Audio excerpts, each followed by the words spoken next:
All right, we are live. Penny L.A. Shepard.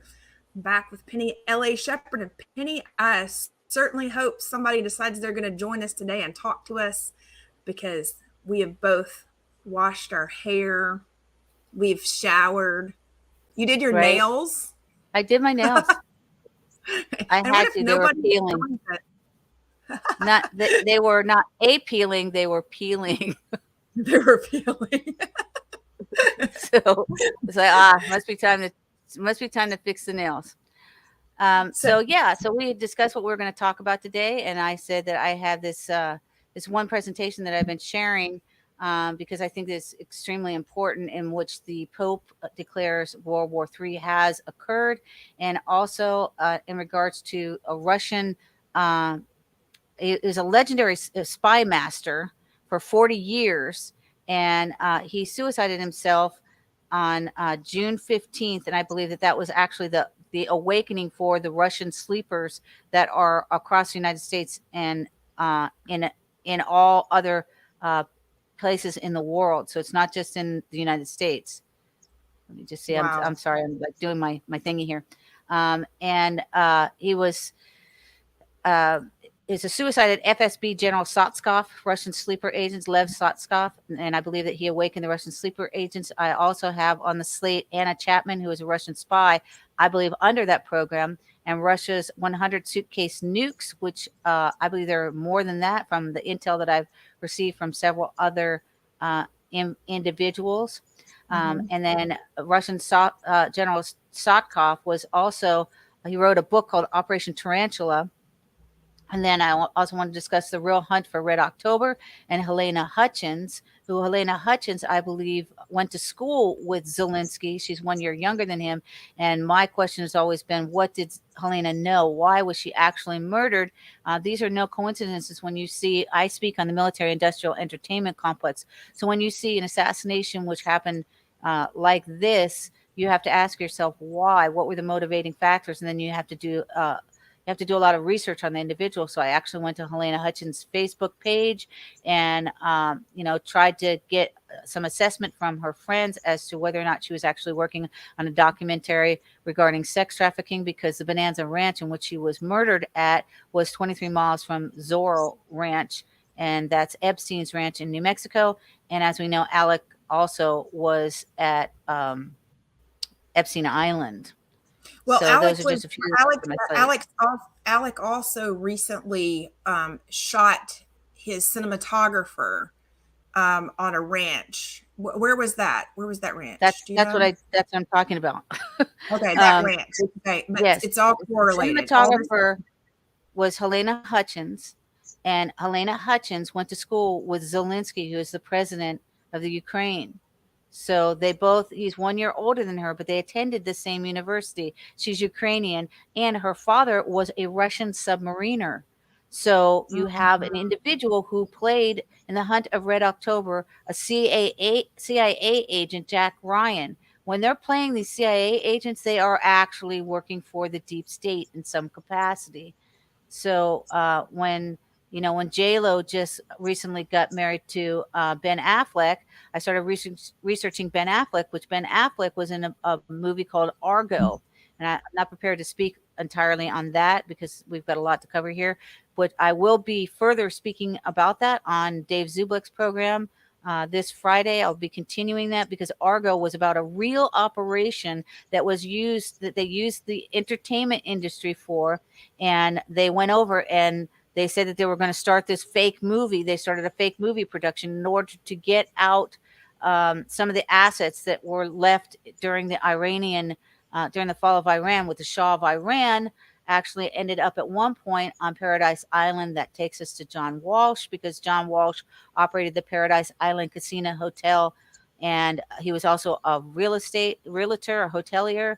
And at the time, the Shah had proposed purchasing Paradise Island, which was also then given over to.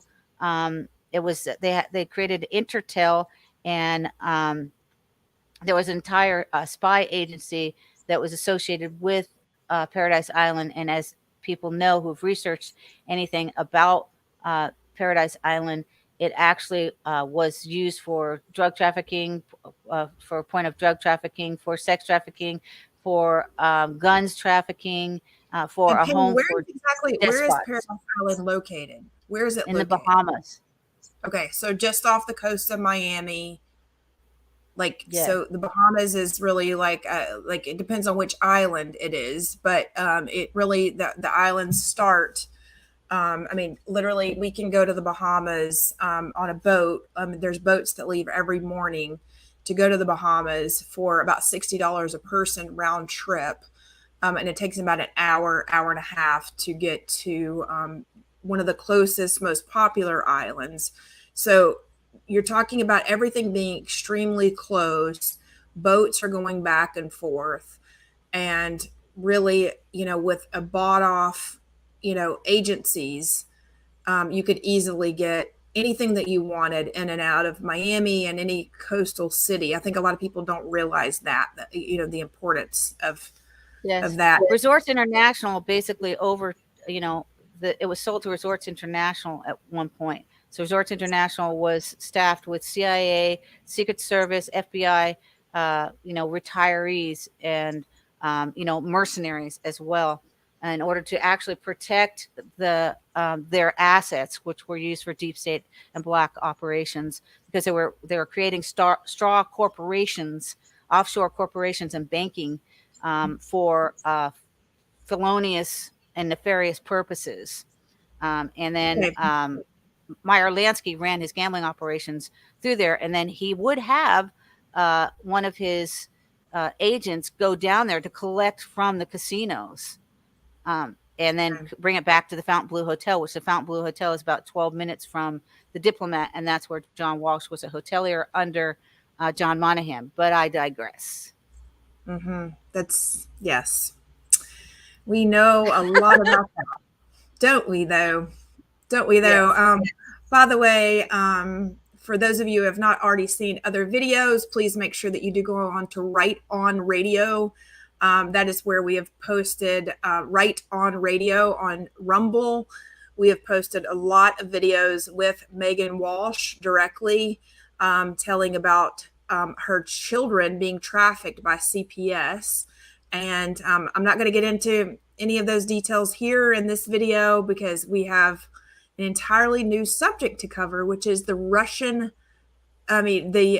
sleeper cells and maybe how they're correlated with the Pope announcing World War III. And for those of you who just are joining us, if you have any questions or comments, please feel free to leave those questions or comments in the comments section. We are paying attention to those, and we will read them as they open up and as the topics arise. So please make sure that you do share this video with all of your friends and your family, because this is going to affect us all. Penny, take it away. If you want to share the screen, you have screen sharing options. Yes, Do so whatever. the screen share is there, so you just need to bring me in. Okay, I need to bring it in. Okay. Yeah, I forget I have to do this, right? Okay. So pay no attention to the slides on the side. Okay, so we're starting with the Pope to retire, and here's the Pope. He's in a wheelchair. My, oh my.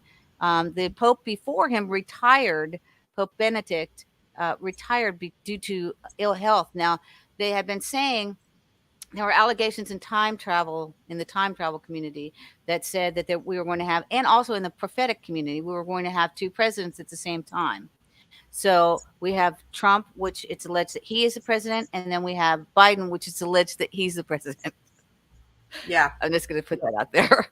Mm-hmm. And then they also said that we would have a last pope, but we have two popes actually. The Pope Benedict resigned due to ill health, and he's still around. So this pope is also failing in his health, but he's negating that he's actually going to resign. This here is General Lev Sotskov. He was a legendary Russian spy master for 40 years in the intel community. And it's interesting that when he killed himself, he left a note. His wife went to go get she went to the supermarket probably to get some Cheez-Its or whatever. And she came back and her husband's dead in the bathroom, because apparently it's easier to clean up when you're in the bathroom. And he shoots himself in the head, but he leaves this really weird suicide note that he doesn't say goodbye cruel world. He leaves a very cryptic note, which I believe is extremely important. I'm still working on what it actually means, about the gun that he used to kill himself. That's odd, right? Mm-hmm. Doesn't say no, hey, thanks for the memories, nothing. Then also some of the other things we'll be talking about is the Anna Chapman, Russian spy. She also tried to seduce Edward Snowden, and she tweeted out to him, son, will you marry me? And he was worried about that one. And then Operation Tarantula, which was the main success of the Soviet spies, and then Russia's atomic nightmare, 100 missing suitcase nuclear weapons. And I have it, from other intel agents that it was quite a lot more than 100. That's what they're saying were missing. And the belief is that they were not recovered. And then another thing that I wanted to speak about is Red Hunt for the real hunt for Red October. Helena Hutchins, who her father was a submariner in Russia. And she said that she was Ukrainian, and she did go to school with Zelensky, who is now the president of the Ukraine. And so I'm wondering why, in fact, she was murdered by Alec Baldwin, who played a CIA agent. And when you know that they're playing CIA agents, you know that they're deep state, because in Argo, it was Matt Damon and God, I can never remember his name for some reason. J-Lo's husband, Ben Affleck. Okay, so Ben and Matt were, after Goodwill Hunting, they went to Camp David, and they were with Clinton. Okay, so while you're thinking, hey, so cool, great movie, great actor, you actually have to start thinking about that the entertainment industry is the military industrial entertainment complex. It works in conjunction with the military industrial complex. They are intertwined so much that I just call it the military entertainment, in the military industrial entertainment complex is what it is. Well, and in layman's terms, I kind of want to go over in layman's terms what that actually means, in terms of what it really means for us as normies. It basically means they're trying to get out the information that they need you to know, because Satanists need you to know the information and what they're going to do before they do it. And they need you to either buy a ticket, buy a subscription to a television show in order to watch it, so that you know what they're going to do and that you do nothing about it, because you turn around and basically think to yourselves, well, this is just television. So you don't really think it's real life, because if it's on television, it can't really be real life, or so we think. Yes, the movies are militarized, strategized intelligence operations that are being perpetrated. And I'll explain what the military industrial entertainment complex is. First, I'm going to cite 107 Copyright Act of 1976. I graduated in 1976, a bicentennial of our country. I was born in 1976, honey. I was born in 1976. I told you, I'm old, okay? Oh, by the way, most the super soldiers were born in 1976 too, just so you know that. A lot of other ones. That was Project Mannequin, in which Max Spears and James Cosbolt were both born in 1976. My dad says they would have thrown me out of being a super soldier, because I wouldn't have done whatever they wanted me to do. Well, that is the problem today. Is the super soldiers that are coming awake that they've used for covert opportunities are bulking, and many of them they're truth tellers like myself. I am a psychic spy, and I was used in covert activities. And I found out after 58 years, the longest Rip Van Winkle ever, that I was in MK Ultra, and I was involved in Project Genesis, Subproject Eve, born into Joseph Mengele's family. And then when I became an enemy of the state, I found out that I was the actual 11 depicted in Netflix Stranger Things. So I'm going to cite Fair Use Section 107. Wait. You said that so fast, Penny. I know. You're 11 Stranger Things. They'll have to watch you again. They're going to have to watch it again. They're going to wait a minute. What did she just say? She likes to give so much information. You just just go back and listen to that again. What did she just say? I know. Yes, she said that. I did say that. And I will elaborate on it further. I like to drop stuff like that. So you're like, what? Okay. Yeah. So You know, if it's too much information, you just go back and you listen to it again, and then you put a like on there, like, wow, okay, what did she just say? Okay, so I'm going to cite Fair Use Section 107, Copyright Act of 1976, when Christy was born and I graduated. It's a copyright disclaimer under Section 107 of the Copyright Act of 1976. Allowance is made for fair use for purposes such as criticism, comment, news reporting, teaching, scholarship, education, and research. Fair use is a use permitted by copyright statute that might otherwise be infringing. Nonprofit, educational, or personal use tips the balance in favor for fair use, because I will be teaching and explaining via the use of video clips and news clips. So that's why I'm citing that. Now, what is a military industrial complex? What is it? And I say this in every show that I do on Dave Zublick's Dark Outpost on Fridays. I'm basically an independent investigative journalist and Agent X11 Hollywood dark journalist. This is and I call it MEEC, M-I-E-C, what it actually is. So the military industrial entertainment complex includes, and this is some of the things, so it's not limited to, it's not all inclusive. These are just some of the things. The military, the CIA, the DOJ, DOD, DIA, FBI, DARPA, and other military and non-military assets, aka agents. They call assets agents. So I never worked for the CIA, never do a paycheck, but I did work covertly for the CIA, unbeknownst to me. So I was also, as an asset, a valued asset, they called me an agent. So I never drew a paycheck, never was on the rolls, just to make that clear. The Mockingbird news media, Hollywood, television, theater, religion, sports, book media, politics, world leaders, scientists, technologists, doctors, teachers. Now, what is it actually? It's a combined effort of the New World Order and military industrial complex to disclose strategized military intel through movies about advanced operations, to disseminate co-intel and propaganda. Co-intel is counterintelligence, to deliver messages to CIA operatives, and to trigger MK Ultra covert operatives, such as those that you see, the school shootings, etc., to program the masses through subliminal, covert, and overt messages, to solicit followers for the New World Order satanic agenda, to install kings, presidents, politicians, to garner support for wars, to further install religious leaders who serve the New World Order agenda, to sway the political body to serve the current agenda. So those are just some of the things that are involving what I call the MEEC, the MEC, the MEEC, but I call it the MEEC. Mm-hmm. So my brother David was murdered after he wrote a book entitled The Whistleblower. At the end of the book, he had his character go, Mick, like Mickey Mouse. Mick. Well, I say MEEC, and this is why I say MEEC, because at the end of my brother's book, my brother wrote a book which no one will ever read. It was never published, called The Whistleblower. It was about the Vatican, about Bush, and about my family. At the end of it, he opens a black box and he says, he pulls out a piece of paper. It says, the meek shall inherit the earth. That's why I pronounce it the MEEC, mm-hmm. because that is the military industrial entertainment complex. So, Pope to retire, ? Suicide at FSB General Sotskov, Directorate S, Russian sleeper agents awakened in the United States. Okay, so what? So the Pope announced that he was going to retire. Wow. No, he did not announce that. Okay. Everyone else did. Okay. Everyone else said he's old, he's frail, he's in a wheelchair. The Pope before him retired because he couldn't do his job correctly because of health reasons. This Pope is in his 80s. And so, other people are speculating. So Pope Francis raises speculation regarding his resignation. Okay.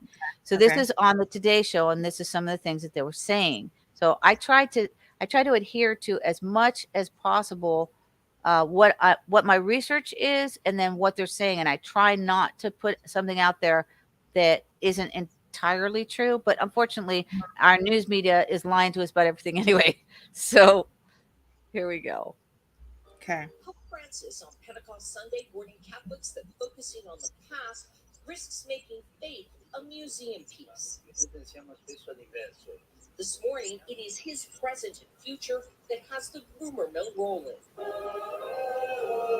The Vatican announcing over the weekend the Pope will visit the Italian city of L'Aquila, home to Pope Saint Celestine V, who resigned in 1294. and more recently, where Pope Benedict made a symbolic gesture in 2009 before announcing his own resignation 4 years later. Associated Press Vatican correspondent Nicole Winfield says some are reading the meaning into the trip. We now have Pope Francis also making a pilgrimage to L'Aquila. Maybe, perhaps, or maybe not, the Pope might have in the back of his mind that at some point he might also resign. Francis will make the trip the day after he holds a formal assembly called a consistory to create 21 new cardinals. 16 are under the age of 80, and 16 under the ripe old age of 80. That should be concerning a little bit. They're so young. They're so young. Aren't they? Hard. Are they like waiting for the hire an 80-year-old so he could die 2 years later? Hey, they make me feel like I still have a lot of life left, Penny. Right? Yeah, you do. When I left my last husband, I was 58, and I said, you know what? People in my family live really old. I could live another 30, 40 years. I'm not spending one more second with you. Okay, so he's eligible to choose his successor, including American Cardinal designate Robert McElroy of San Diego. Okay, Francis was San Diego comes into play again. People don't do me a realize favor. Make sure that your audio is on your computer. Make sure your audio is set, because I don't think it is. So the podcast audience isn't going to be able to hear it.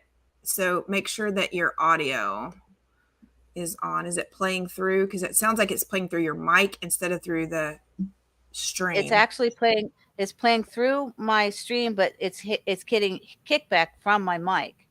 Okay, so mute your mic. Can you mute your mic when it does that, or no? If I mute my mic, it's going to mute everything. It shouldn't, You're not because it's gonna on two different things. Just try it. All right.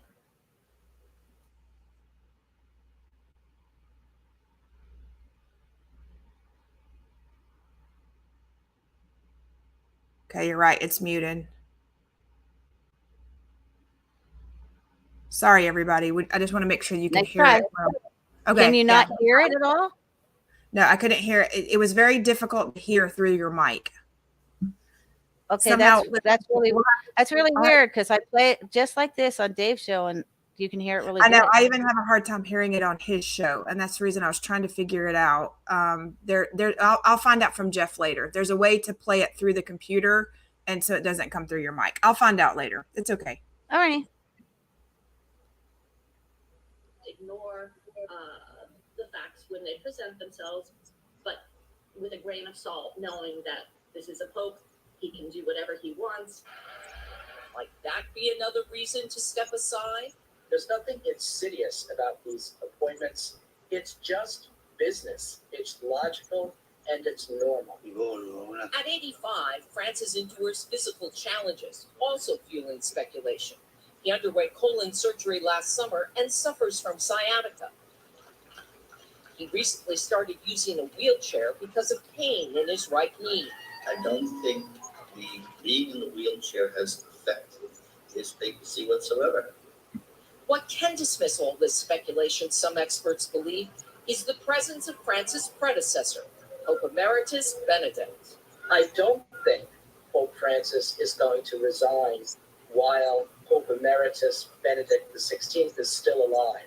It's confusing enough that people think that there are two popes. Okay, so they think there are two popes because the prior pope who resigned due to ill health is still alive. This has never happened before. In 700 years, they had not had a pope resign, but Pope Benedict before him resigned And due to why ill did health. Benedict? Due to ill health. But so typically they don't resign due to ill health at all. It's like being in the Supreme Court. It's for life. Right. You die in office. So do we know why, like what his health is like today? And do we really believe that he has ill health, or? Yes, he has ill health. Okay. He's had many, many surgeries. And, Okay. he's definitely not doing well. So Pope Francis stated that World War III has begun. he said World War III, and this was June 14th, 2022. World War III has been declared, Pope Francis said in a wide-ranging conversation with the editors of the European Jesuit publications on May 19th, referring to Russia's attack against Ukraine. The conversation was published by the Italian Jesuit publication La Civiltà Cattolica, the secular newspaper La Stampa, on June 14th, and is sure to spark discussion. So here And it is Penny- again. He said, I'm sorry? No, and what's really strange to me is, right before we came on air, when you were saying this, like I went to just search, because I wanted to make sure I had the right Pope for the graphic. And what was really interesting is it came up on Mashable in 2000 on a site called Mashable, which is a technology site that I used to subscribe to, like in 2000, really like 2006 on Mashable. They had an article there from 2015 saying that the Pope's Twitter account had been hacked, stating that they were going to start World War III. So that makes me wonder if really the accounts were hacked at all, because, all high profile people's accounts were hacked and talking about World War III. So it's kind of funny that we're hearing about it 7 years later, right, in real life. Yes. It's like I believe they've psyopsed us through, because, Twitter, Facebook, and Google are all known DARPA, which is under the military industrial complex. Like, they've all psyopsed people because, like, we're used to hearing it, right? So now no one really believes it. Like, is it really happening now? But that's what they've tried to do to us. Yeah, like, well, all I along. mean, we now have a very significant war from Russia and Ukraine, in which Russia now says that they have the Satan S-2 missiles, in which they can obliterate both of our coastlines, which I saw that happening in a vision. When I was 3 years old, I saw Florida going down in a 3-mile high wave. And then when I was with my handler, Steve Zenos, whose name means stranger, I was Mrs. Stranger, and I was on the Huntington Beach Pier. And then I said, I think we need to leave. It looks like it's going to pick up a really bad storm. 5 minutes after we left, the Huntington Beach Pier went down. And I remember telling my husband, you know what, is it happening now? Is what I said. Are we now going to get the tsunami that I saw when I was 3 years old, when I saw Florida go down in a 3-mile high wave? Also, when I was in Illinois, I was at the Green Mill, and they took me outside and walked me around, and it was just very starkly dark, but it was quiet. It was like 4 in the morning, or no, it couldn't have been that late because they were still playing. So it had to be like 12 or something like that, because they play until about 12:45. And I came back inside and I said, "Where's the ocean?" And they go, You're in Chicago. There's no ocean." They said, "We have Great Lakes." And I said, "All right, well, fine. I'm from I lived in California all my life. I'm used to the ocean." I said, "But I just saw the whole city go down in water, like in the day after tomorrow." I said, "This place we're standing on right now, that's been here for 110 years, is gone. It's obliterated." And they just looked at me like, "What?" Because I have visions with my eyes open. I've been that way my whole life. I've seen things and talked to God my whole entire life. While they're using me in these covert operations, when I'm getting tortured, I'm talking to Jesus and I'm talking to God. And so that's where I get, my actual intel from, other than the humans that are here that we're all sharing this information. So the Pope said, "For me today, World War III has been declared. This is something that should give us pause for thought. What is happening to humanity that we have had 3 world wars in a century?" So he's like vehement about it. And then he said some weird stuff. He says, they said, "How can we contribute to a peaceful future?" So he says, to answer this question, we have to move away from the normal pattern of Little Red Riding Hood. Okay, this is what he says. Criticism for not calling out the Russian president by name, and for suggesting that perhaps NATO may have provoked the war by barking at the gates of Russia. But in the new interview, the Pope said that he was quoting what the state had told him. Even so, Francis denied that he is pro-Putin. Yes. I am simply against reducing complexity to the distinction between good guys and bad guys without reasoning about the roots and interest, which are complex, he said. While we see the ferocity, the cruelty of Russian troops, we must not forget real problems if we want them to be solved.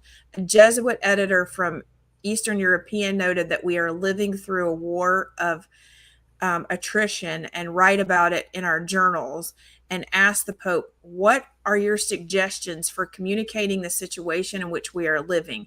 How can we contribute to a peaceful future? To answer this question, that was his answer. It's a weird answer. Yeah, I had to, yeah. To answer so he says to answer. Go ahead. Sorry, no, you go ahead. Sorry, I wanted to make sure that this is. He says to answer this question, we have to move away from the normal pattern of Little Red Riding Hood. Little Red Riding Hood was good, and the wolf was the bad guy. Francis responded. Here, there are no metaphysical good guys and bad guys. In an abstract sense, something global is emerging with elements that are very much entwined. That's a lie. There are very much good guys and very much bad guys. And we are in a spiritual war between interdimensional dimensional beings and powers and principalities. That is, non-deniable. So I don't understand half of the things that he tries to say. He says, I'm simply against reducing complexity to the distinction between good guys and bad guys without reasoning about roots and interests, which are complex. That makes no sense. He's making no sense. Wow. He needs to get whatever drugs he's taking, he needs to get off of. Well, what's really interesting too in that writing, because you did screenshot it, is the word Pope supposed to be capitalized? Like, because typically, like, go back and look, they didn't capitalize the word. I don't know. Pope. Yeah, I don't so know that's if they have to capitalize it or not. I was thinking that it should be like a, like we capitalize president. So that would be an interesting thing. It's just an observation I just made. Right. So regarding his comments about NATO's role in precipitating the war, the Pope revealed that a couple of months before the war started, I met a head of state, a wise man who speaks very little, very wise indeed, because he speaks very little. After we talked about the things he wanted to talk about, he told me he was very concerned about the way that NATO was moving. So here's, it says, in 2018, right now, this is 2022. We go back in time. Montana this morning says August 27, 2018, the Pope Francis was called upon to resign because of all the allegations of sex trafficking. Good morning, 5:30 on this Monday. Missy O'Malley is off. Matt Elwell has our forecast in a moment. Meantime, our top story this morning, the former Archbishop has called on the Pope to resign. Pope Francis also faced protest in Ireland this weekend as he attended the gathering of the Catholic Church. Andrew Spencer has our story. We ask for forgiveness. Hundreds of thousands of people gathered for Mass in Dublin's Phoenix Park on Sunday. Pope's visit coming amid a re-emerging international scandal of child sex abuse in the church, reports detailing decades of apparent cover-ups in the U.S., Chile, and Australia. We ask forgiveness for the times that, as a church, we did not show the survivors of whatever kind of abuse compassion. As the Pope... Okay, so I'm going to say no. I'm not giving you forgiveness for that. That's some BS. Addressed the scandal, he also faced a call for his resignation. In a statement seen by CNN on Sunday, former Archbishop and Vatican ambassador to Washington, Carlo Maria Vigano, said he told the Pope in 2013 about allegations of sexual abuse against high-profile American Cardinal Theodore McCarrick.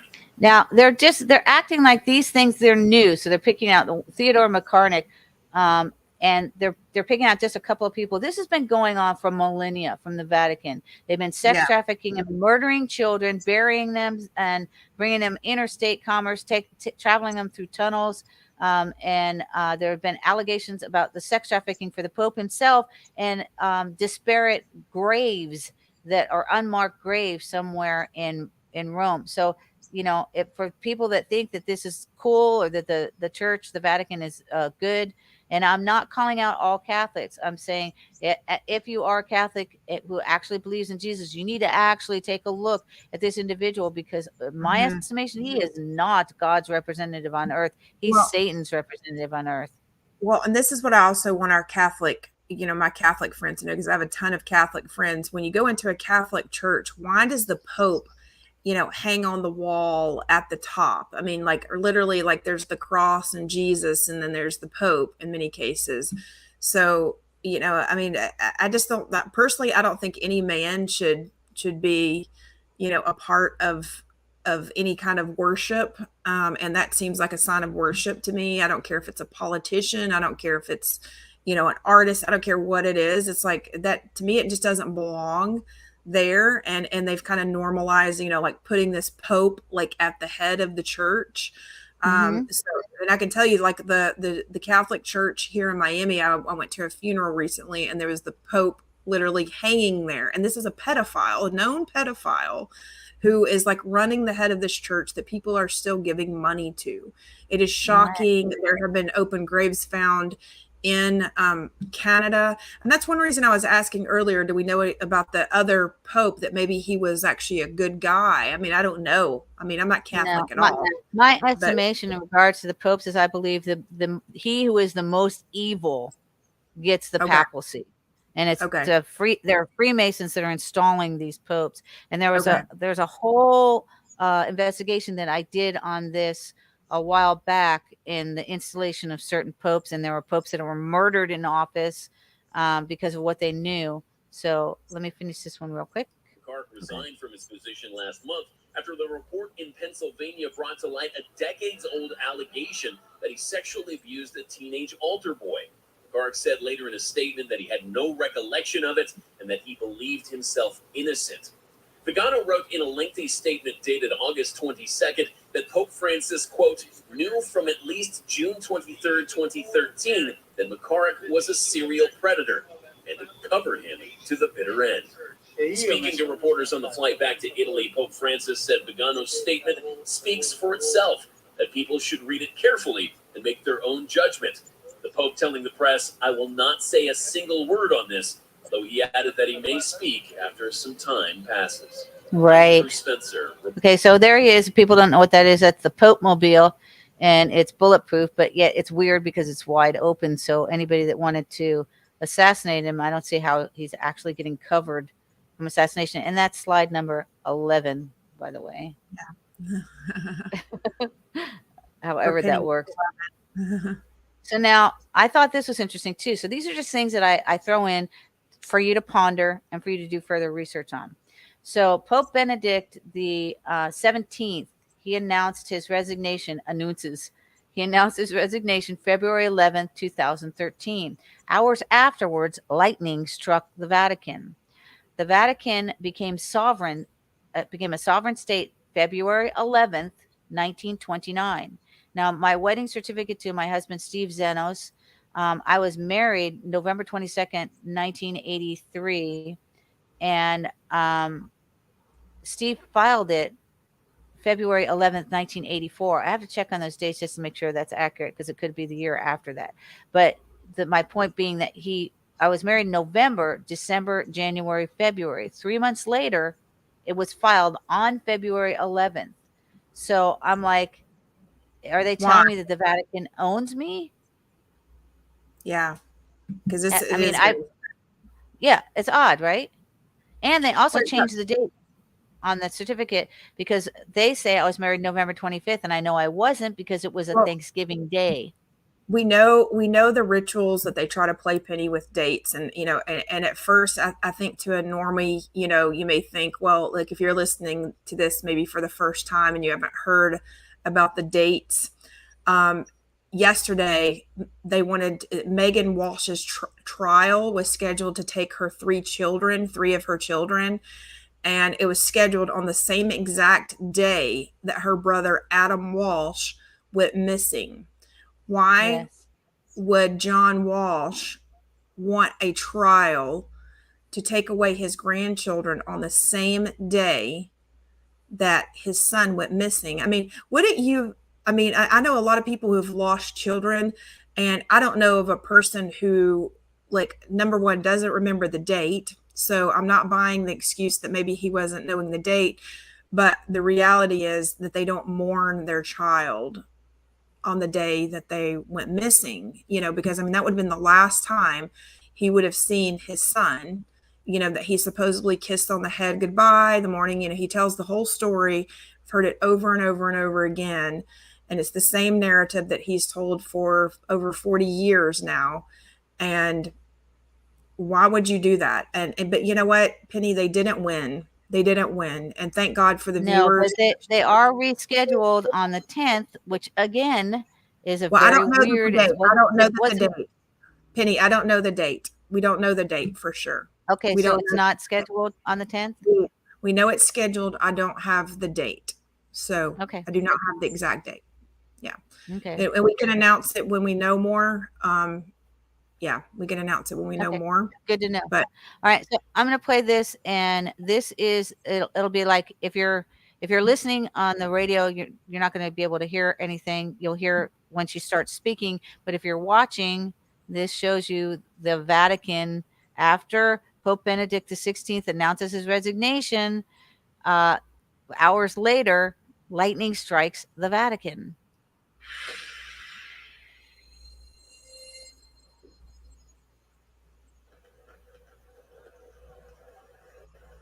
so they're just showing the Vatican in the video from IB Times TV. And you see a little Oh, bit of wow. the thunder. You Yeah. hear it. Oh no, it hasn't hit it yet, In a Christy. possible okay. sign from above, lightning has struck the Vatican just hours after Pope Benedict XVI announced his surprising resignation. Footage Oh, wow. shows of St. Peter's It's literally a Basilica bolt of lightning. It's literally a Yes. bolt of lightning hit the Vatican. The resignation has caused a stir around the world, and now it seems that nature itself has something to say about it. Pope Benedict XVI is the first pope to resign in over 700 years. He said the reason for the resignation is that he no longer had the mental or physical strength to do the job. Now the world is left waiting and wondering who his successor will be. Sally Turner for IB Times TV. Okay, so for people that didn't know that, what I do is I try to dig up things that I feel are very pertinent. Why did lightning strike the Vatican? You know, did they make that with HARP, or did that actually happen? What about God himself? Yes, but why would It's not God be nature mad that itself. why would God be mad that this guy quit the Vatican? Mm-hmm. Right. I don't know what that verification is. Maybe I really don't. But that's food for thought. Mm-hmm. You know. So, and slide 13, of course, that's also Illuminati 13, Illuminati families, the military-industrial complex. Are we going to experience the real Red Dawn? So this is the suicide of Major General Lev Sotskov. That's what he looks like. And this was June 15, 2022. President Xi Jinping speaks with Putin regarding Beijing taking an independent position on the Ukrainian conflict. KGB legend suicided after Russian sleepers awakened in America. Classified at the highest level of special importance, new Security Council report circulating the Kremlin today first notes President Putin held a telephone conversation with Chinese President Xi Jinping this morning and reveals President Xi stating all parties concerned must take a responsible stance, thus promoting the correct settlement of the crisis in Ukraine. Beijing is taking an independent position on the Ukraine issue, taking into account the facts and historical realities. We actively contribute to preserving peace on the global scale, which that's a lie. Likewise, we contribute to maintaining a stable economic order in the world. Basically, he's saying, likewise, we contribute to the new world order. That's right. They're not stable at all. So this is the story on former KGB General Lev Sotskov, who shoots himself dead in his Moscow apartment. Ex-KGB General Lev Sotskov was found dead at his Moscow apartment on Wednesday with a gunshot wound to his head. As per Russian media reports, a retired major general was suffering from a number of medical conditions. The body of the 90-year-old retired intelligence officer was discovered by his wife on Wednesday afternoon inside the bathroom of their apartment in southwestern Moscow with a note.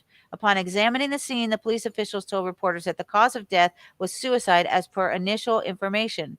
Mentioning the note, they explained that Sotskov wrote he had used a semi-automatic Tokarev TT-30 pistol received as a gift from his Mongolian colleagues. Right? Nothing about, I'm tired, you know. No. Mm-mm. He says the pistol is a relic of the battles on the Khalkhin River. I received it when I was an envoy to the Mongolian Secret Service. So he's talking about Secret Service, okay? Which Secret And Penny, just Service? to clarify, this is recent, correct? This is recent after. Yes, this the is statement was made. June Okay. 15. So we're now in July, okay? Okay. So he said he received it when he was an envoy to the Mongolian Secret Service on the occasion of the 500th anniversary of Ulaanbaatar in 1989. Lev Sotskov. That's what this note read. It didn't say goodbye, cruel world. Hey, you didn't get the cheese snacks back home in time. Nothing. It just talked about this particular thing. So I'm still researching that because this is a coded message. He was recruited into the KGB in 1959. So I was born in 1958. So I was 1. He served in the foreign and central intelligence of the Soviet Union and then Russia for more than 40 years. We got that 40, 40, 40 thing too, right? 40 years in the desert, 40 nights in, with 40 days and 40 Moses. nights.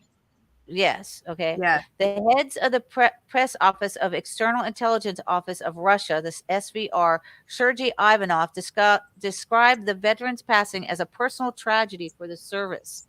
As per Sotskov relatives, while suffering from a few medical conditions, the former intelligence officer had often said that he was tired of living. That's not why he killed himself at this particular juncture. We're talking about the Pope announced we're in World War III. We're talking about the precepts of World War III. We're talking about possible nuclear war that might be perpetrated by the intervention of the United States in support of the Ukraine, and Russia is getting pissed. And they're talking about, hey, we've got the Satan S-2 missiles. And then they also have this program, which has been going on for 40 years with Russian sleeper agents, which are distributed throughout the United States, throughout the globe, and they're being awakened. And as Michael Jaco had said, the super soldiers are being awakened. He was ex-CIA, and I believe that statement to be true. I believe that that's what we're seeing. We're seeing the super soldiers being awakened. And we're telling you for a fact, this general was in charge of the Russian sleepers. Okay. Sotskov was widely known. Go ahead. Are you saying that you think that maybe the death of this guy basically woke the sleeper, like that was the signal for the sleeper? Okay. Yes. Because Putin then talks to Chi about it, right? Why? Because this is a prolific individual. He's a legendary spy master.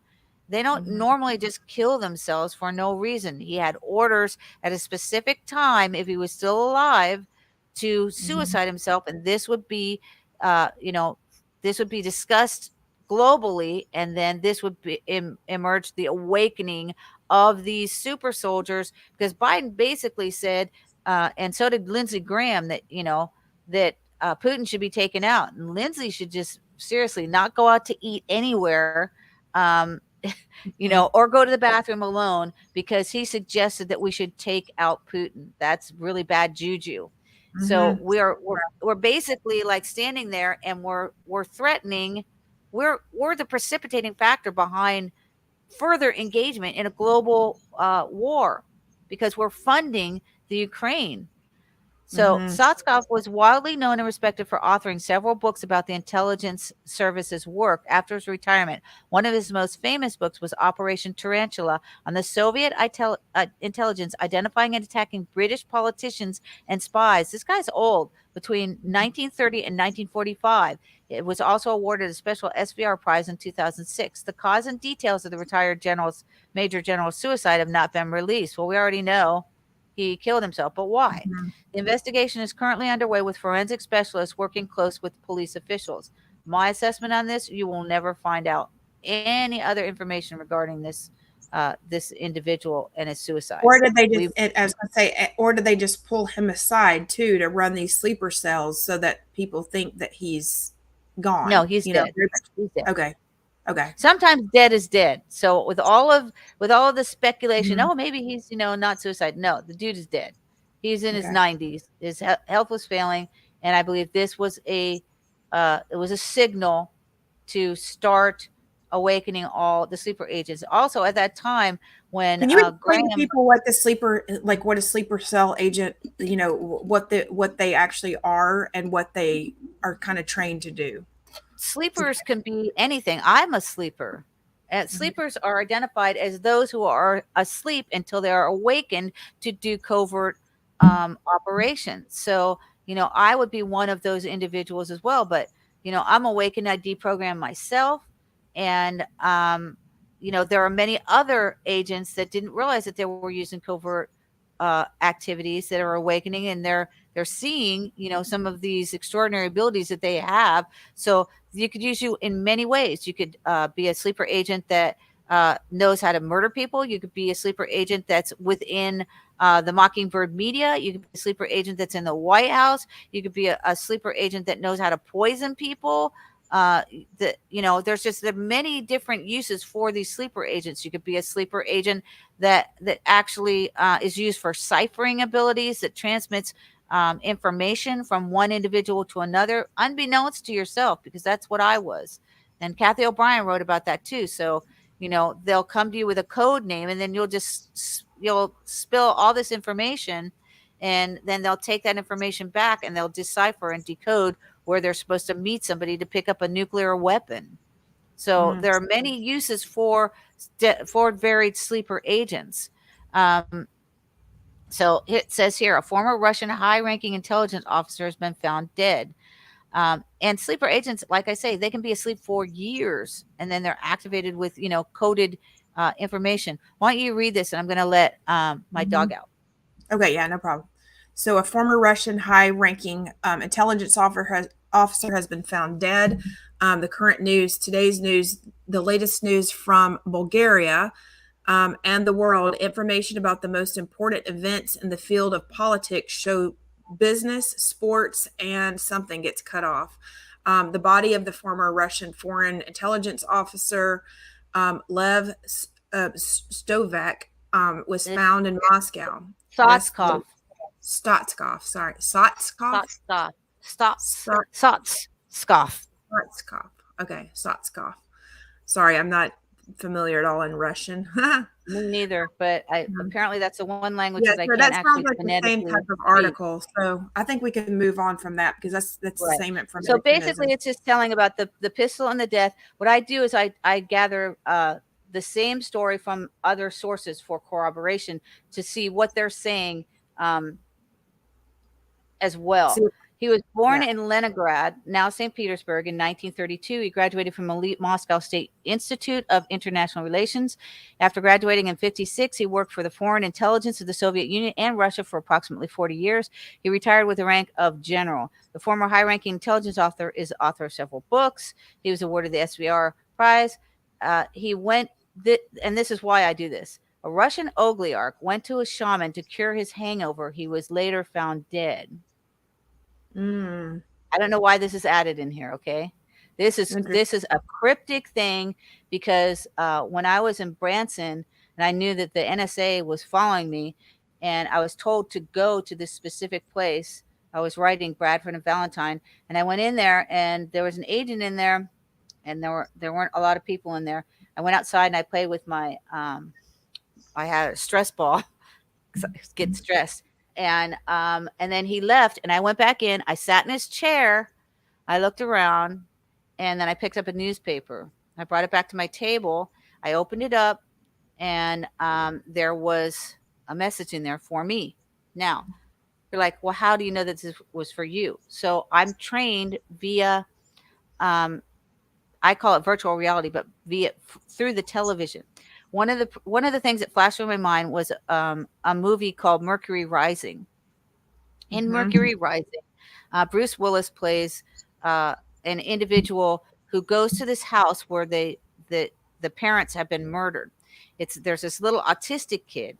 The little autistic kid, the United States DoD released a program for spies, And so in order to verify nobody could actually break that program, they did a couple of tests. One of the things they did was this puzzle factory in which they put puzzles, crossword puzzles and ciphers in this adult puzzle book, which the parents had given to this 9-year-old autistic kid. And if you could see the number on there and then you called the puzzle factory, they knew that you could break their code. So this 9-year-old autistic kid called the puzzle factory twice. His name was Simon.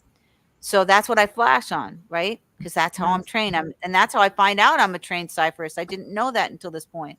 So I look at the one side that's a puzzle, and then I look at the other side, and I'm like, no, I'm not doing this. It says cipher. I'm like, no, I'm not doing this. I don't like it.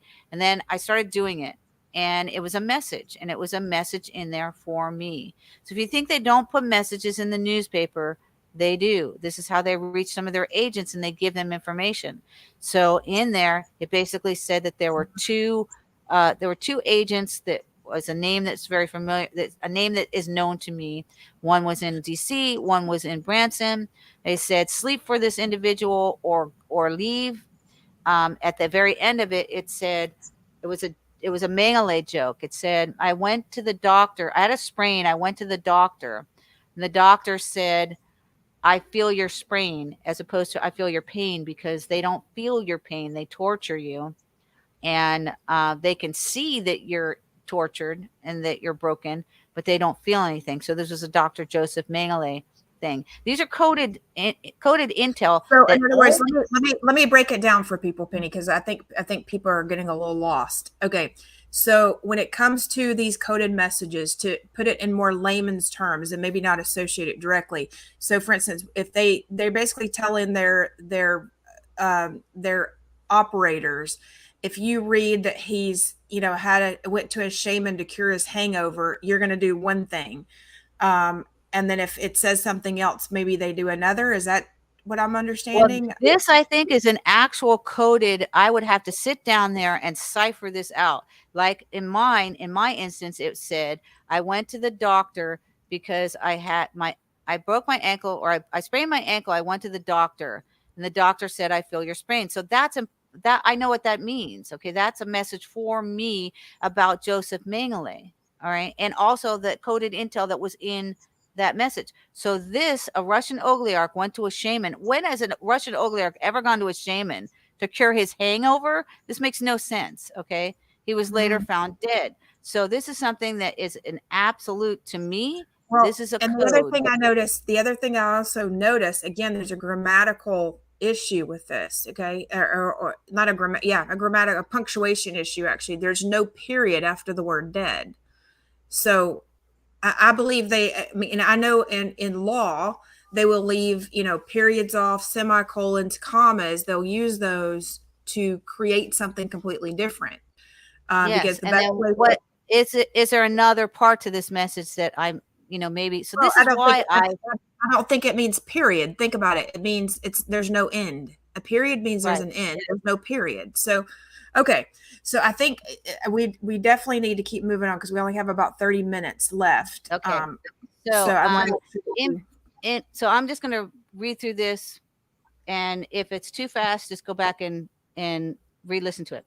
So in piecing together the various sparse clues in this classifier, the highest level of transmit permitted to be openly discussed by various ministries about what President Putin and President Xi were discussing. We were absolutely gobsmacked because of what first came to mind was of a little known BBC 4-episode comedy drama series called Sleepers. Okay. The first episode of which was entitled The Awakening. It aired on April 10th, 1991. Now, Zelensky was born, I think he would have been like 18. Okay. So they've already planned Zelensky's life for him. So when this airs in April 1991, and it says about itself, deep in the heart of the Kremlin, Moscow, a discovery is made which sends shockwaves through the hierarchy of the KGB, and the repercussions of which are felt in the heart of the city of London and in a brewery in Eccles, and in whose BBC trailer sees a Russian sleeper agent identifying himself as Vladimir Zelensky, which is the Russian language equivalent of present-day Ukrainian President Volodymyr Zelensky. Okay. Wow. This is extremely important. So I found this.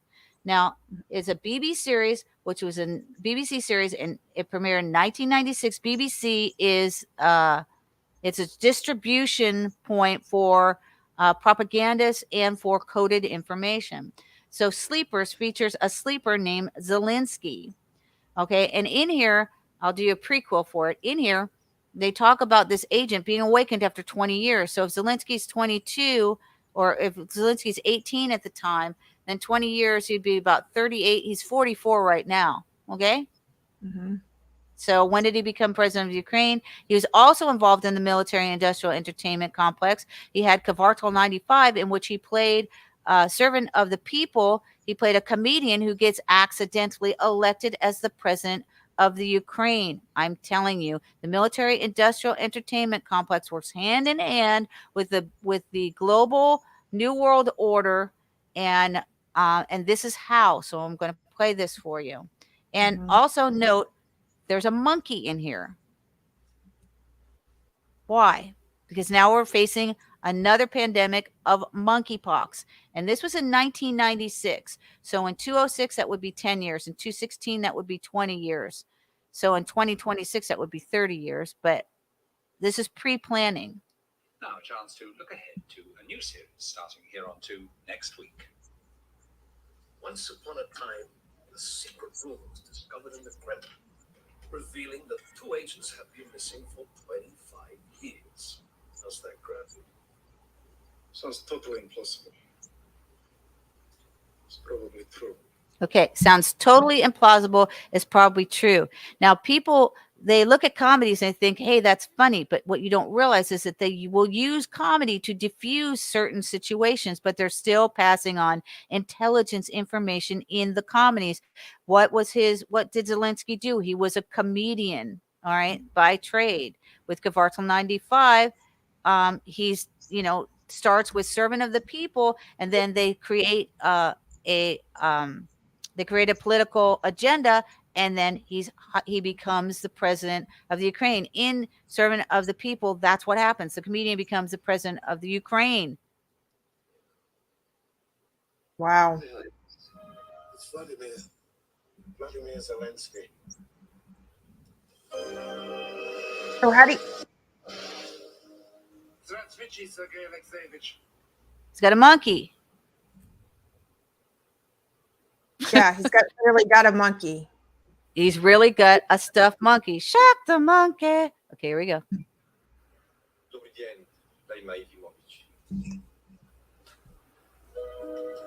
Incredible. More than 20 years. If it's not a silly question, comrade, might one ask what you're doing with a monkey? Might I ask what you're doing with a monkey?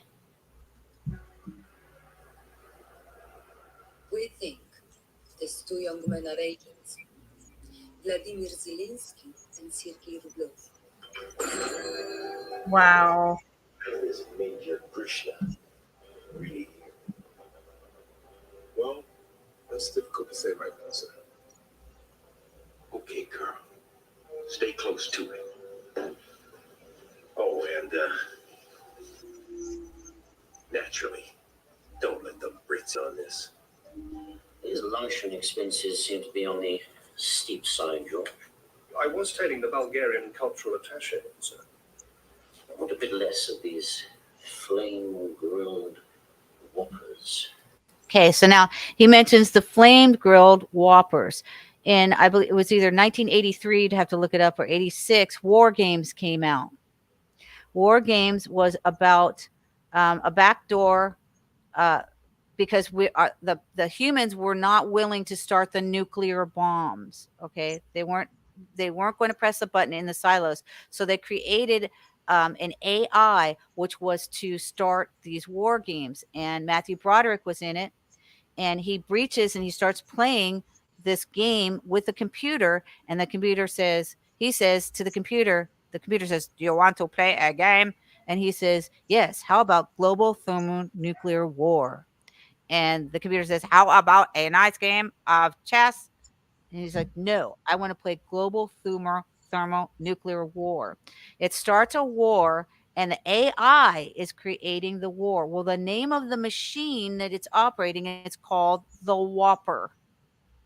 Wow.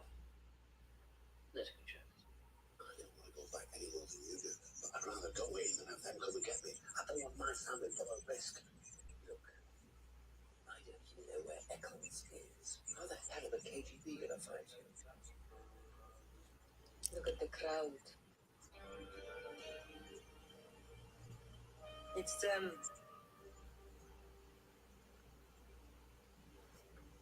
I know it's them.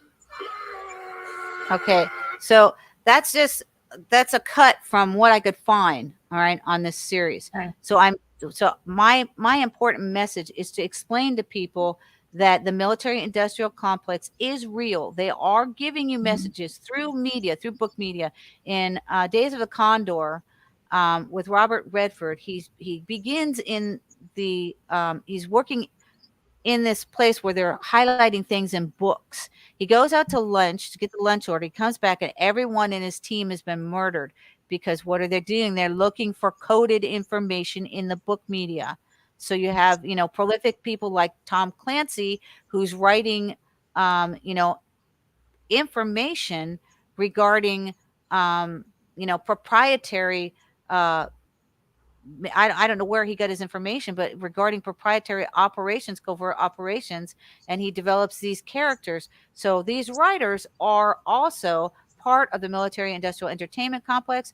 They are working in conjunction with the CIA. They're releasing some information and holding back other information, but you're looking at it thinking, isn't that a funny television series? Why does he have a monkey?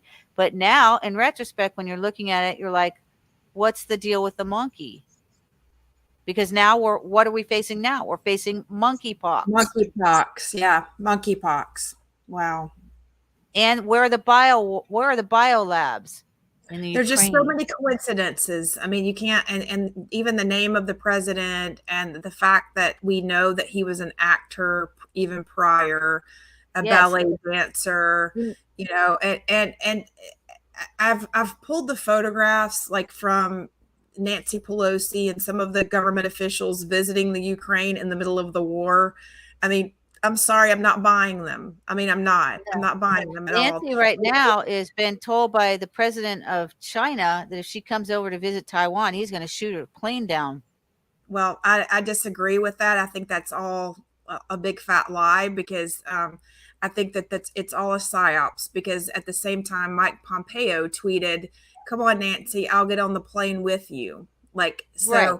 I think they're trying to use that as a reason not to go to Taiwan, because the reality is China doesn't want them to go to Taiwan, because then that shows that Taiwan is a solo nation on its own. Well, we've been sitting in the sea there for quite some time, protecting Taiwan, because China has threatened to basically take over Taiwan and start a war with the United States. So this is another, operation. And let's go back again to the monkeypox. We're talking about bioweapons labs that are over there that are creating bioweapons and neurological nerve agents. And so, is this possible that maybe Putin's over there trying to knock out these biolabs because what's underneath them, but are they creating these agents which are shutting down the entire world? And I'm just going to put that out there right now. So here's some of the things. Here are some of the things that have happened. We in the United States, we've had, and it says here last week, but we've had one of the largest liquid natural gas plants in the United States knocked out mysteriously, whose repairs to bring back online will take months. We had a mysterious fire that was ignited this week in a food processing plant in Wisconsin, which adds to 96 other attacks on American food supplies documented over the last year. And then we see President Putin informing Xi that KGB master, spy legend, Major General Lev Sotskov successfully committed suicide last evening in his Moscow apartment. Why are all these events transpiring, at the same time? Because they're trying to rush. Why did they need to rush to take Megan Walsh's children yesterday? Because these are all satanic rituals, and the sooner we realize that, the better off we'll be. Yes. So we see the Hoover Dam. Okay. So what are the most important things that they first take out in a war? They take out your communications ability, but they will strike water. My brother worked as a water reclamation expert for Hyperion Water Plant, which is actually what started his absolute targeting, in which he was sent to an MK Ultra doctor. He was a shop steward there. He got a lot of paperwork that basically said that they were poisoning the water supply, they were privatizing the water supply, and that in the future that they would be blowing up bridges and breaching the dams. So now he was murdered, and they sent him to an MK Ultra psychologist, said he was paranoid schizophrenic, and he was not. Then he started writing the whistleblower, for which he was then, I believe, murdered for that. So we find a fire at the Hoover Dam. Now, what are they affecting? They're affecting water. They're affecting food. They're affecting, our resources and our abilities for sustainability on not the elite, but on people like you and me, who we exist because we don't have reserves for any of these things, and they're having food shortages all over the world. So Sri Lanka, the population rose against the PM. He fled the country because they're having food shortages, while the elite are bathing in food and have plenty of everything that they need. The people are suffering. Some global nations are suffering starvation, and then they're also taking whistleblowers. They're making sure they don't have any funding, any money. They're taking their houses away, their children away, their capacity to work, because there's They bury NSA them. They bury them. They bury them in the system. They absolutely bury them in the system. When I say that, I mean, like in Megan's case, she, came forward pretty much, started asking questions about her brother's death. And suddenly she was inundated with 4 lawsuits in a matter of 20 days. And each of those lawsuits has a minimum of 38 documents each. Some of the lawsuits have over 500 documents. I mean, it's absolutely crazy. Yes, and that wasn't the only question she asked. She started asking questions about her father's ties to Epstein, which those are epic. Yes. So are we getting close to closing? Yeah, we're getting close. So why don't you read this, and I'm gonna let my my dog back in. Is this the same one? The Major General? I'm not going to read another one. It's the same thing. No, it's not the same thing. Okay. So you have to understand, there's always intelligence involved in this. This is talking about the sleepers. You're teaching all of us, okay? Because to me, the articles look the same in some ways, but they're really not, is what you're saying. Which is why I always take an article when somebody dies. I take a bunch of articles, and then I try to take the little pieces in each one, which is why I skip over certain sections. Okay. So good. Okay. So read that, I'll let my dog in. Okay. Those in the West, knowing the history of the former Soviet Union's main spying dictatorate, Committee for State Security, known in the West by its acronym KJ. Excuse me, everybody. I'm sorry. KGB. KGB. I know, right? I'm like, I can't read today. Okay. My eyes. I can do it. I was actually trying not to tilt my screen, is what I was trying to do, and I can't because it's so small. Okay. I can't. So he writes this thing, and he writes revelations about Operation Tarantula. It was one of the largest and most successful operations in Soviet intelligence. In 1979, it saw Major General Sotskov appointing KGB spy master legend General Yuri, and Yuri has always been a name that they used in the movies, Drozdov, to head Directorate S, which managed the illegal program to insert into Western countries deep cover agents known as sleepers. In 2010, the FBI uncovered one of these Russian deep cover sleeper cells, headed by red-headed bombshell Russian master spy Anna Vasilyeva Krushenko, and she's known as AKA Anna Chapman, all of whom were charged with Russia for Western spies and never prosecuted. Then in 2017, which is 18, 19, 20, 21, 22, 5 years ago, it saw top Western intelligence expert Victor Madeira stating during his testimony for the British Parliament, there are probably more Russian sleeper agents in the United Kingdom and the United States today than there were during the Cold War.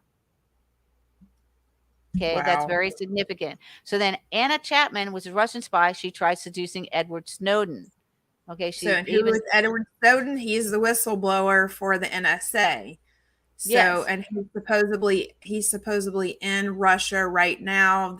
The United States won't will not allow him to come back, he would be immediately arrested, taken into custody. And what was interesting is that Snowden worked for the CIA, the NSA, and the DIA, that's very, very interesting. And he was on his way to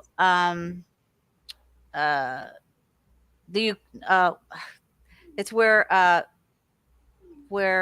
what's his name? The WikiLeaks guy. Assange, he was on his way to the Ecuadorian. He was on his way to Ecuador. So was Snowden. He was on his way to Ecuador. Why? Because Ecuador has a policy of taking political refugees, but he never made it to Ecuador. He ended up, Assange ended up staying 6 years in London at the Ecuadorian embassy and going boolybah crazy and smearing the walls with his excrement. But he also had 2 children with his lawyer. So, and now he's still being tortured and they're trying to extradite him to the United States.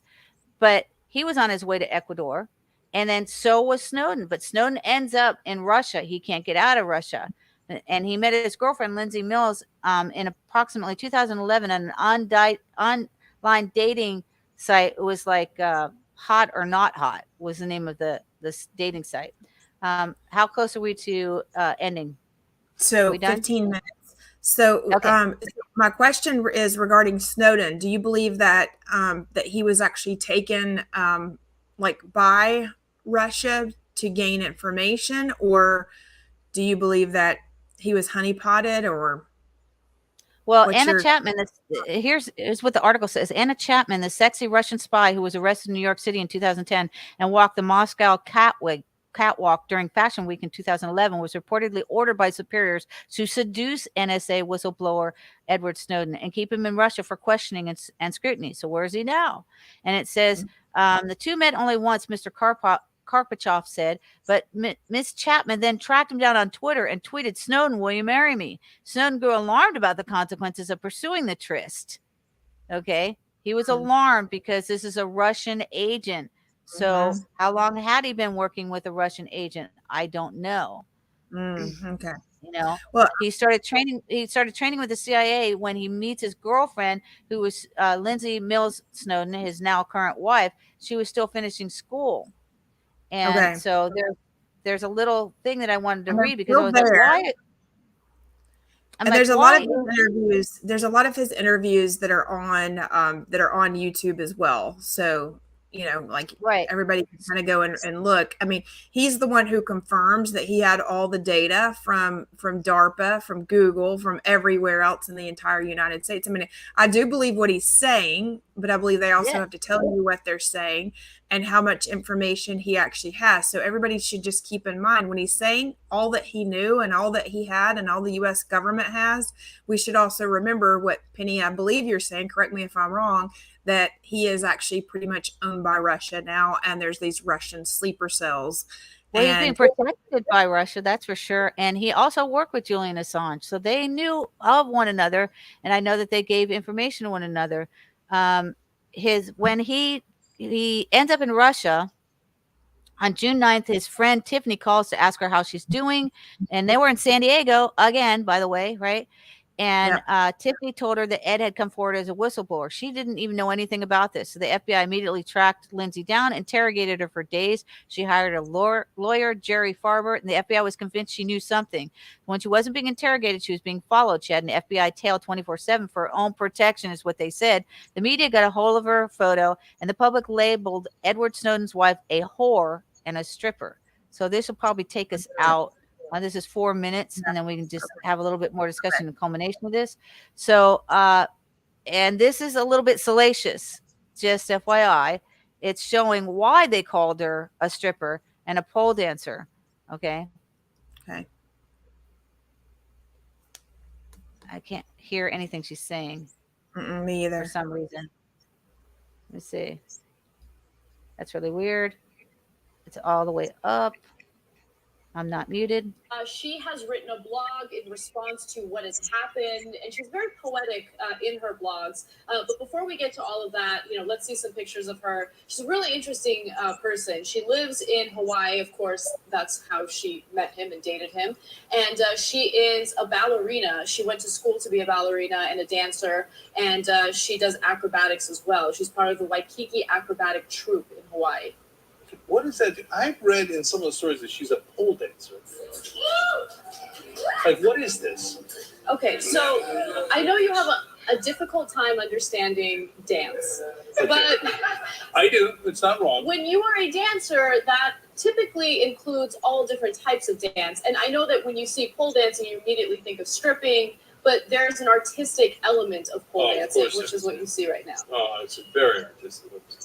Okay, anyway, instead of getting into a debate with Grandpa Jake about dance, why don't we discuss the actual girlfriend and, the blog that she left? It's actually really sad because he told her that he was going to leave and go to China for a few weeks. But of course, can we cut away from the video? That's pole dancing. Okay, I'm sorry. That's pole dancing, yeah. It's just dancing. There's nothing wrong with it. Okay, the reason I was just trying to enjoy the art. Just to be all over me for enjoying the art. Just to be clear with you guys, the reason why I wanted to cut away is because we have a monitor in front of us, and as I'm trying to explain the story to Jake, he's doing this. What, me? No, I mean, that's the first time I'm watching the video. Okay, so, and that's another thing that the cabal does is they take certain things like Maria Abramovich, and they say, well, this is art. It's not art. It's satanic stuff. Let me say this. She could pole dance, but she doesn't have to pole dance in lingerie or spread your legs wide open. There is an artistic form of using a pole to dance, but those That's are not it. typically very clothed, actually, because the truth is it's actually much easier to be clothed and like from head to toe when you're pole dancing so that you can actually move on the pole, okay? So that it's a very much of an untruth of what they were trying to say. She's using the artistic form of pole dancing because they would actually wear like yoga pants because they don't want to burn their legs on the pole when they're actually doing it for exercise. I mean, I performed in many bands, and I performed in the era where you wear bustiers and shorts on stage, and that's how I performed, right? Okay. But I must say I never pole danced. I and I'm a singer, and I was putting on a show. So, you can use that, say, well, she was a singer putting on a show, but this is why the FBI said she was a stripper, and he found her on a site called Hot and Not Hot, something like that. And he was like afraid that she wasn't going to go out with him. So, what was that? What was that like, Asian? This is the one thing we have to keep in mind, Penny. He tells what he knew with the NSA and how they connect the dots and how quickly it can happen. So he doesn't get very much of a pass with me. I'm sorry. No, he worked for too many agencies. Right, he worked for too many agencies. He worked for the NSA, for the CIA, for the DIA. That's a lot of agencies. Most people don't do that kind of a roundabout. Also, he worked for Bose Allen Hamilton, I think it's what it's called. And just to kind of give everybody an idea, there are some softwares, you can actually take a URL for like your LinkedIn or your Facebook page, and it will automatically connect all of your other services so that people can find like you on different things and possibly even find your email address, your phone number. So those are the type of things that normies like us can have if we choose to go into those softwares.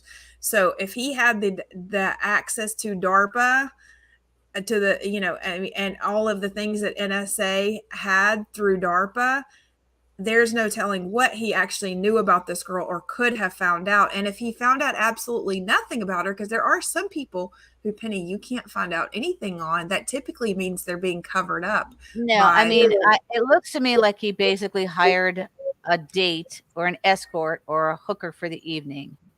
That's what it looks like to me, through Hot or Not Hot. Okay. He has a liaison with her.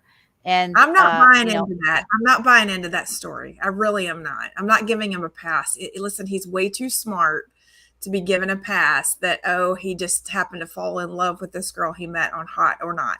Come on. He Right. knows how those, he of all people knows how those particular sites work.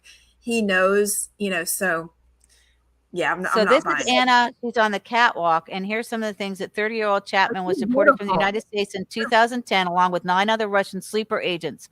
She appeared on the runway in the Mediterranean city of Antalya, the top Turkish vacation destination. Chapman has been keeping a high profile since her deportation to Russia, modeling, editing a magazine, giving lectures, and this is concerning, running her own charity foundation. In this photo taken June 8th, Chapman walks a Turkish catwalk at a fashion show in Antalya, Turkey. And she's very they beautiful. She's gorgeous. extremely. Absolutely gorgeous. She has beautiful red hair. For those of you who can't see her, I mean, she's got porcelain skin. She's absolutely stunning. And She was a in my opinion, she had no place on a dating site. She would have had no problem getting a date. no, that wasn't the dating girl. That wasn't her. This is the Oh, that spy, wasn't her. Anna Chapman. Oh, This is okay, the okay, Russian. She's also a Russian master spy, Anna Chapman, who tweeted out, "Snowden, will you marry me?" Okay. So okay. Chapman pled guilty to a charge of conspiracy to act as an agent of a foreign government. She and the other Russians were deported to Russia on the 8th of July, 2010, as a part of a 2010 Russia-U.S. prisoner swap. Learning that Chapman had wanted to return to the United Kingdom, the UK government revoked her British citizenship and excluded her from the country. Since her return to Russia, she has worked in a variety of fields, including for the government as a head of a youth council, a catwalk model in Russian fashion shows, and she's running a television series. Here we go. Military Here we Industrial go. Entertainment Complex. Television. Right. Yep. So let me just see if I can find one more thing in closing. So if you don't know what this is, Operation Tarantula, it was the main success of Soviet spies. Look that up. There's some information pertinent to what's actually going on here. The Russian atomic nightmare, 100 missing suitcase nuclear weapons. This was written March 8th, 2021. Look that up. The Nuclear Threat Initiative, NTI, also published a report in September 1997 that quoted former Russian National Security Advisor Alexander Ledbedt, who claimed that the Russian military lost track of upwards of 100 nuclear suitcase bombs. Okay. So how would that have happened? I'm sorry, but how do you lose track of 100 nuclear suitcase bombs? So I've been told it's a lot more than that. They alluded that some of these were recovered, but I have also told no, that is not true. So the end of the Cold War likely made people feel a little safer, as it seemed unlikely the world would face nuclear Armageddon, but there was an unforeseen problem, missing nuclear weapons. So what are we talking about right now? We're talking about a nuclear war. We're talking about the General Lev Sotskov suicides himself, and that is believed to awaken the Russian sleepers globally, and then they possibly, many of them could be armed, many as 200 perhaps, quantities of nuclear suitcase. Okay. There are suitcase bombs. And then what are they going to try to do in major cities? They're going to try to say that there's, that we're going to get nuked. They're going to try to tell us that there's a plan to, get you on a train or get you into a major stadium. This is the way you're going to protect yourselves. When the reality is, if the place is going to be hit by a nuclear bomb, I mean, we're all going down. I'm sorry, but say your prayers. Don't get on a train to go somewhere, because the other thing is hiding under your desk. Well, I think it's a psyops too, that they're trying to make us think that in order to get you into some type of camp, or something of that nature. I just think we have to be very cautious at everything's a psyop. But are these nukes out there? Yes, they are. Are these sleepers out there? Yes, they are. Okay, everything is a psyop. Trust no one. Trust no information. Please research everything that I brought in front of you. And I'm going to say, if you have any questions, because we're running down the clock.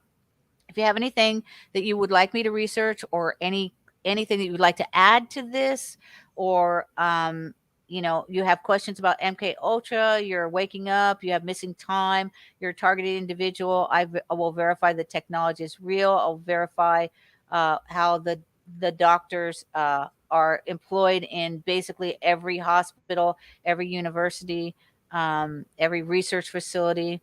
And I'm going to give my phone number out. So I will not take a phone call if you're not in my contacts. If you have any information for me or any of the aforementioned things, please text my phone and say who you are, and then I'll put you in my contacts, and I will contact you usually right away. My phone number is area code 619-779-9771. If you want to contact me via email, my email is Shepard, Shepard, the word entertainment @gmail. If you'd like to read my blog, it's Shepard, and the word entertainment.blogspot.com. My web is Shepard with a hyphen, the word entertainment.com. So I can be reached at any of those areas.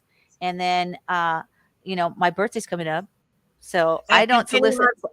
and I have a special birthday banner for you, Penny, because Penny loves watermelon water. I do, and it's kind of expensive. And she can get I can't afford it. I cannot afford it. So you can send Penny Amazon gift cards. Penny, I'm going to do this shout out for you. She's been setting up her studio. She's had to get a new computer, and she's done that all on people's Amazon gift cards. So thank you very much for doing that. Feel free to continue, even if it's just $5. Send Penny an Amazon gift card on shepardentertainment@gmail.com. And make our friend Jeff Bezos even richer than he already is. Right. Doesn't I really mean, matter. hey, he already knows what my underwear size is. He knows what my hair color is. So, I'm on that list. They know where I live. So it's just like, hey, does CIA know where you are? Yeah, Jeff Bezos knows. That's I know. Sure. That's the reason I tell them. I don't try to hide either, Penny. I don't try to hide either. There's this, and I don't solicit funds for myself. I just don't do that around my birthday time, though. I'm like, hey, if anyone wants to send me a birthday present, you can give me an Amazon gift card, or you can send me, on PayPal or whatever through that email address. That's about it. I'm going to be 64 August 11th, and I am 11 in Stranger Things. I'm not getting any kickbacks from anyone. I work alone.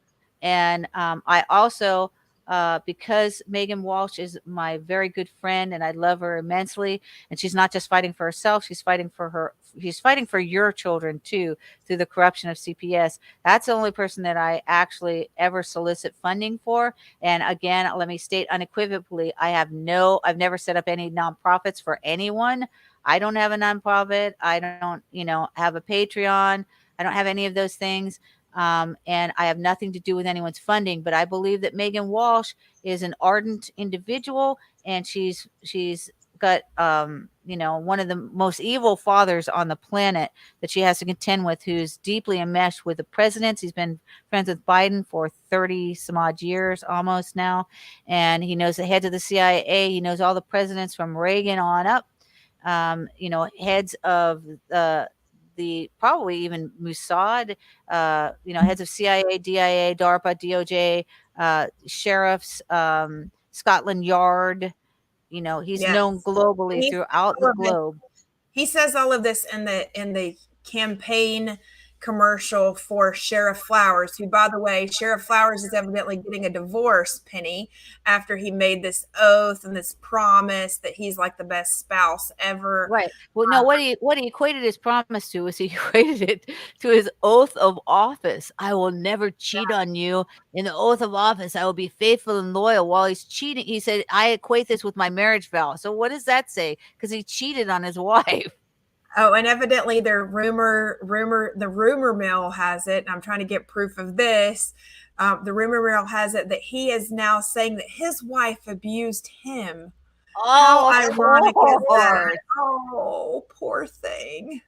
Listen, if my question to you, Indian River citizens, is if your sheriff can't defend himself against his wife, why would you think that he could defend you and your whole county and be your sheriff. I would be calling for his resignation like that if I lived in Indian River County. So I think that could be our call to action, Penny. And I definitely recommend that people, if they want to give you something for your birthday, happy birthday almost. Hopefully we'll see you back on before your birthday. I know I'll talk to you before then. Oh God, I stopped at slide 66. I know. Would you please move it past that? I was going to say, can we just skip anything with that number? You can stop screen sharing if you want. Yeah. Okay. I forget I have that authority now, right? Yeah. There you go. Jeff's I want to thank Virginia Page. Penny, today was her first time watching a live. So thank you very much, Virginia. Virginia Page Lewis, she was driving home, and she says that she has been following the Megan Walsh case. And we very much appreciate you, Virginia.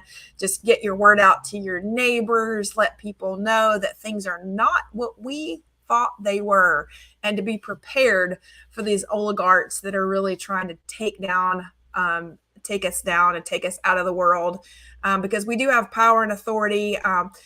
One of the things that Megan has actually asked us to pray, keep praying for her case. And I'm going to say, make sure that you pray to take authority over the land. We have authority in the name of Jesus Christ of Nazareth to take all authority of the land back. We do not have to wait on any special prayer, any special person. We don't have to wait on anybody to get us to the second heaven, the third heaven, the 15th heaven. We have all the power in Jesus' name. And he says that we would do greater things than he.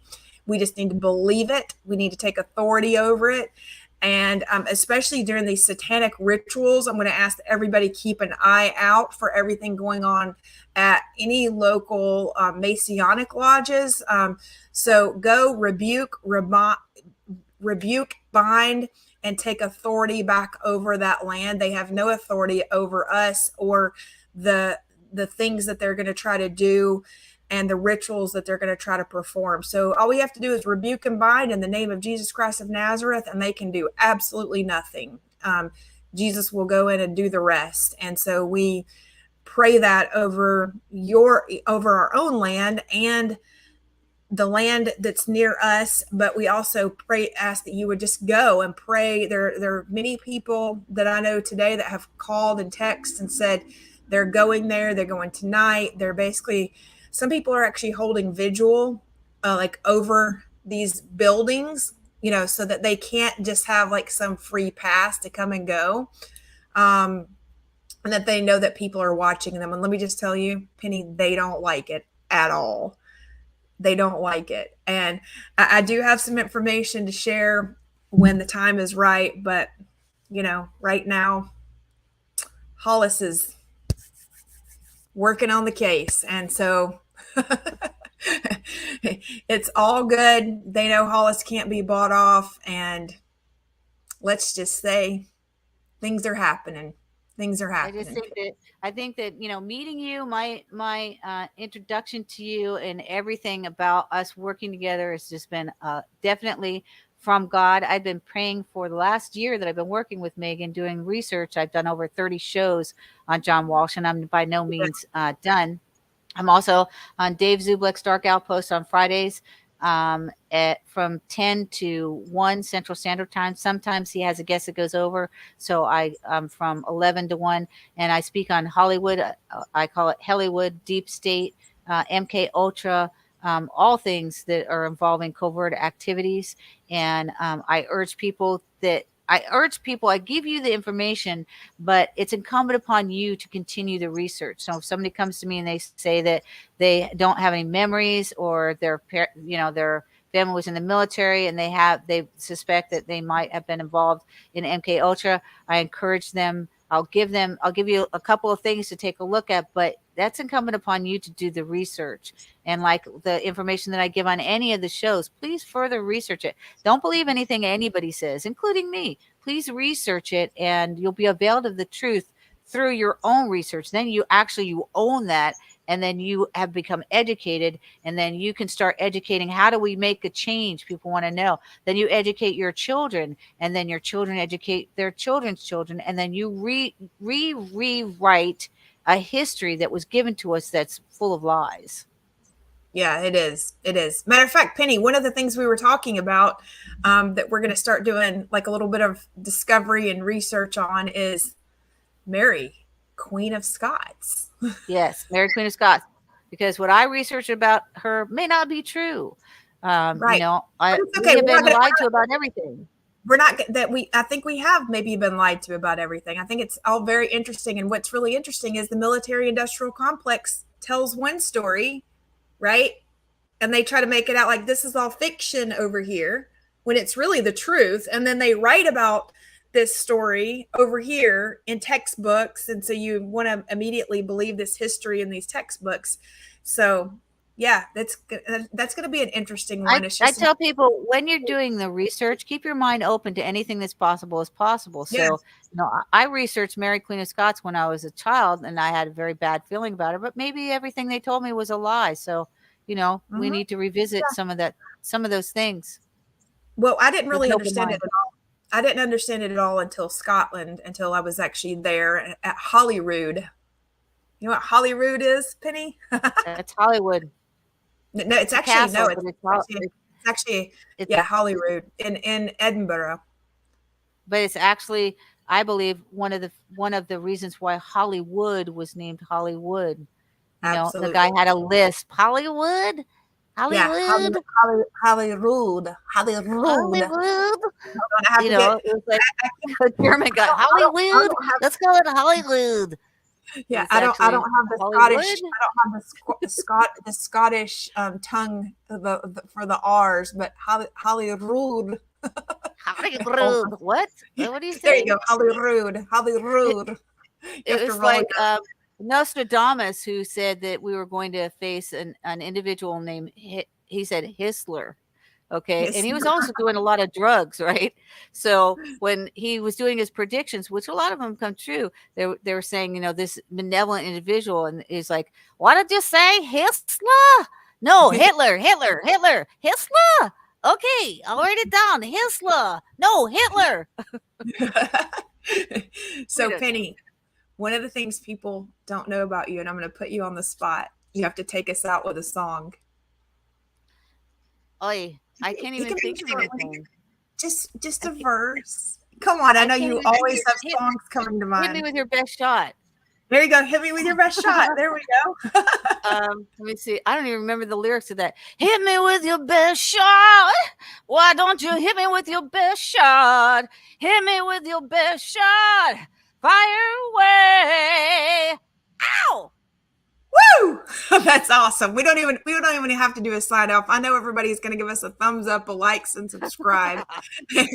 And for those of you who haven't already, make sure that you do go on and follow our Rumble channel and follow the Right On Radio Rumble channel, because Penny connected us with Chaz, we have a great interview up with Chaz right now today. And you guys are going to love it. That's about Britney Spears. Chaz is the best friend of Jason Alexander, who is Britney Spears' first husband and probably real true love. And yeah, they've imprisoned him. So we could end up having some breaking news, Penny, because I've said if Jason wants to speak when he calls from prison, Chaz is going to ring us up and give us a call so we can record. And we can at least get Jason's direct message out to the people. Yep. So thank you, everybody, for watching. Make sure that you subscribe to patriotsperspective.com so that you can get email notifications whenever new content goes up. And we love you and we thank you. And thanks in advance for sending Penny a little Amazon gift card for her birthday. And Penny, happy birthday. Thank you. I'm going to do you all a favor. I'm not going to sing for your birthday. And I think we're going to see you hopefully anyway. Okay. Well, it's been a pleasure as usual. Chrissy, my very good friend. I love you. I love your mom. And I just thank you for everything that you're doing for my very, very good friend, Megan Walsh, and for everything that you're doing in the community to raise awareness. It's most appreciated. In case no one ever tells you that, I'm going to tell you, I do appreciate it. Oh, I love you too, Penny. I love you. I love you for all your research and everything that you do. You're so genuine and so honest, and I love the fact that you just talk to people. And if you call Penny, you have to text her first, then she'll call you back, because she has to make sure you're not one of those people that are going to trigger her. Because if so, she'll block Well, you.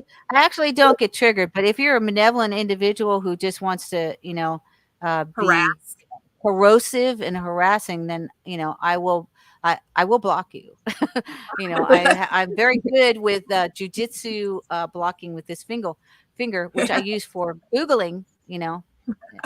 So I say, hey, if you want me to do your research for you, I say, hey, is your Google finger broken?